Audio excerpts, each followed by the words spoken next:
Tadi saya bilang kita berinvestasi. Kenapa banyak perusahaan yang untung besar kita nggak memilih? Kita begitu yakin sama perusahaan yang rugi. Jadi peluang mudah-mudahan benar. Tapi saya tidak berani.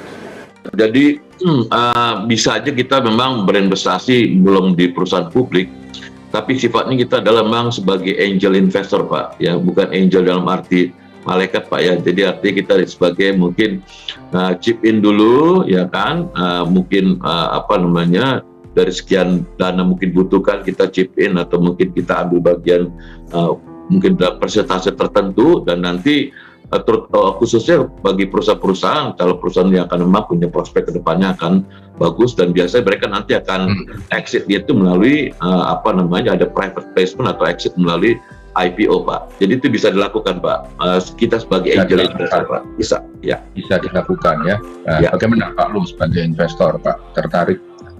Bagaimana, Pak? Saya prinsip saya adalah berinvestasi itu membeli Mercy harga bajai. Jadi kalau saya membeli perusahaan yang belum go public, pasti si pemilik nggak mungkin mau jual Mercy-nya di harga bajai, karena dia tahu valuasinya perusahaan dia ini Mercy dijual harga bajai, tentu dia nggak mau. Kalau bisa dia punya bajai dijual harga Mercy.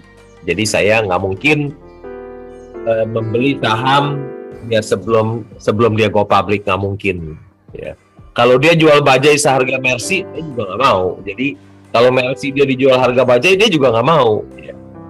Tentu saya tidak bisa membeli perusahaan yang belum go public, karena di perusahaan go public itu banyak sekali di situ orang yang tidak mengerti tentang saham, sehingga dia punya Mercy, dia rela dijual di harga bajai. Nah, di situ saya punya kesempatan yang besar untuk membeli Mercy di harga bajai.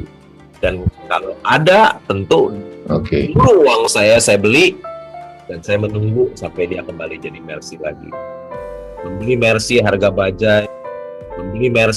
bajai, resiko rendah, dan cuannya akan besar. Demikian, Pak.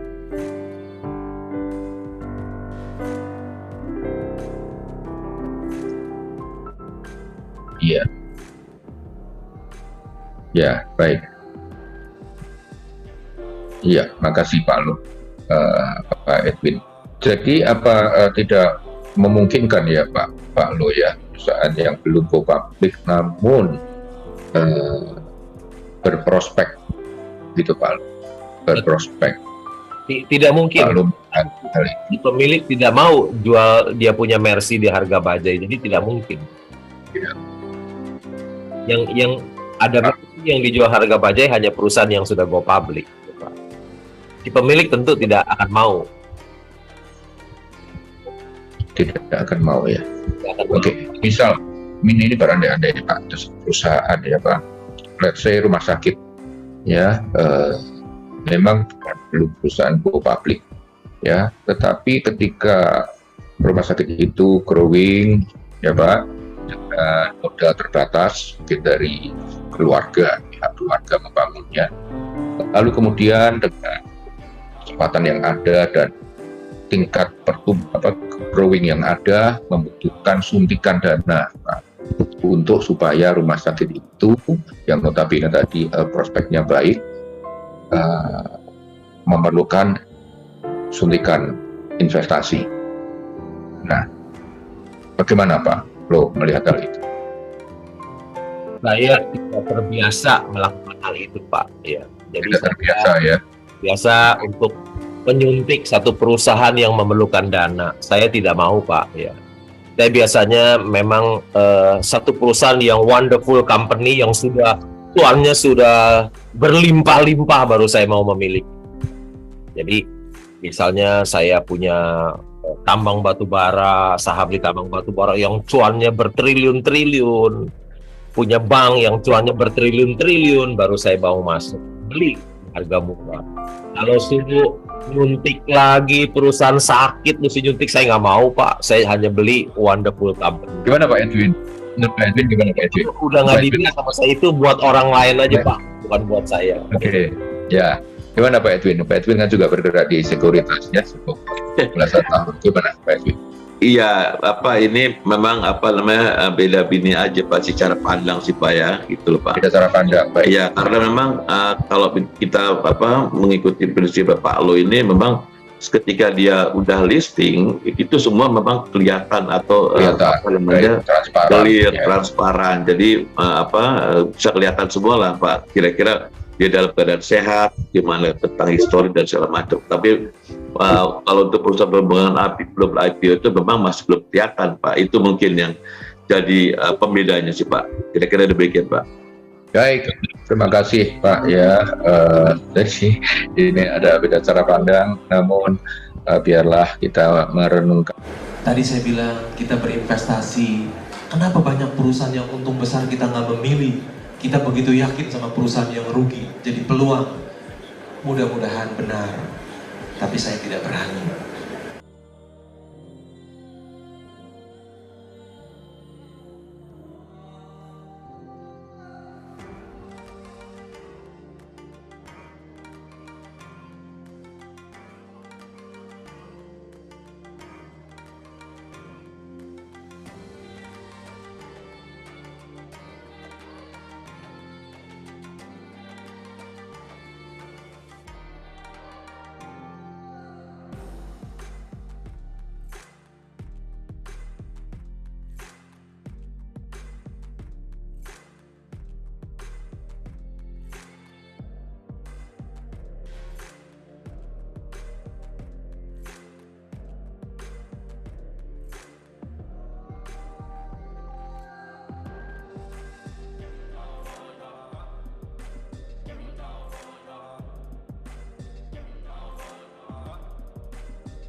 Itu adalah the beauty of capital market. Jadi, saat ini saya menjalankan dua perusahaan yang sudah go public, Trin dan True, kode sahamnya, dan kita akan melakukan IPO kita yang ketiga pada bulan Juli atau bulan depan.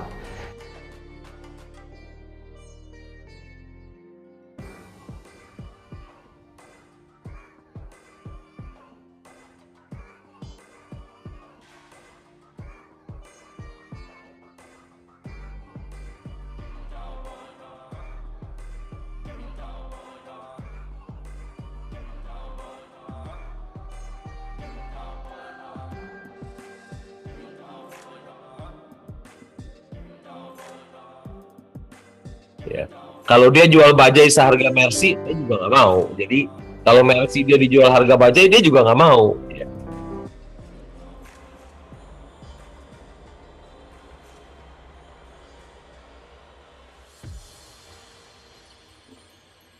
Ya, saya memilih sebagai investor saham karena di bursa saham itu ada uang yang besar. Ada uang yang besar. Iya. Misalnya di Bursa Efek Indonesia sekarang kapitalisasi pasarnya saham-saham yang diperdagangkan di Bursa Efek Indonesia mungkin hampir 10.000 triliun Pak. 10.000 triliun.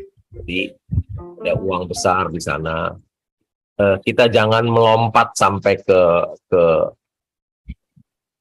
Amerika misalnya. Satu perusahaan di sana kalau tidak salah Apple pernah menyentuh harga 2 triliun dolar. 2 triliun dolar itu kalau kali 15.000 itu 30.000 triliun untuk satu perusahaan. Belum yang lain ada Microsoft, ada Google, ada Facebook dan lain-lain ya.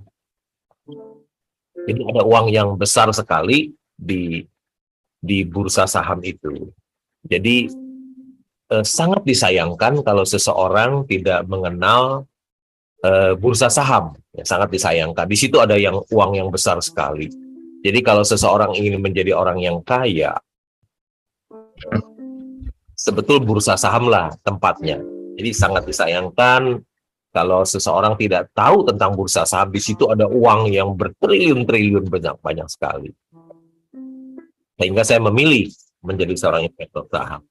Dan yang kedua, perusahaan publik itu menghasilkan produk dan jasa bagi hidup kita. Ya, tadi sudah disebutkan, ada dari pagi kita bangun tidur sampai malam kita tidur, kita pakai produk dan jasa dari perusahaan publik. Ya. Misalnya kita pagi bangun, kita pertama-tama kita ke toilet. Ketika kita lihat toilet mereknya Toto, oh itu produk dari perusahaan publik. Kemudian setelah dari toilet biasanya kita minum. Kalau tidak minum mungkin bisa nasi. Ada Aqua yang sekarang sudah dulu perusahaan publik, sekarang sudah going private ya. Ada Cleo dan lain-lain. Ada. Kemudian setelah kita minum, biasanya kita mandi, ya kita pakai sabun Lux, kita sikat gigi pakai Pepsodent, kita cuci baju dengan Rinso, itu juga produk dari Unilever, dan seterus sampai kita tidur ya. Misalnya rumahnya di mana? Oh, saya tinggal di Kelapa Gading, itu kita beli dari Sumarekon, dari perusahaan publik. Tinggal di mana? Di BSD. Oh, itu juga perusahaan publik. Rumah yang kita beli dari perusahaan publik. Rumahnya di mana? Di Pantai Mutiara. Oh, itu juga perusahaan publik. Yang kebetulan pemegang saham terbesar nomor 2 di Intiland itu saya. Setelah kita beres-beres, sebelum berangkat kerja, kita mungkin sementara kita sarapan pagi, kita lihat TV, kita nonton RCTI, ya. Semua kejadian di dunia ini kita nggak usah datang ke tempat, hanya dari TV saja. Ya. Yang kebetulan di MNC itu saya juga sebagai pemegang saham terbesar nomor 2 di sana. Terus kita berangkat ke kantor, kita mungkin naik mobil sejuta umat, mobil Avanza, ya, yang kita beli juga dari Astra, itu juga perusahaan publik. Kacanya dibuat di mana? Asahi Mas atau Mulia, itu juga perusahaan publik yang buat. Bannya siapa yang buat? Oh, bannya ada Gajah Tunggal di situ. Itu juga pabrik ban terbesar di Asia Tenggara yang kebetulan pemegang saham nomor 3-nya adalah saya sendiri di situ ya. Jadi dari pagi sehingga malam kita pakai produk dan jasa dari perusahaan publik.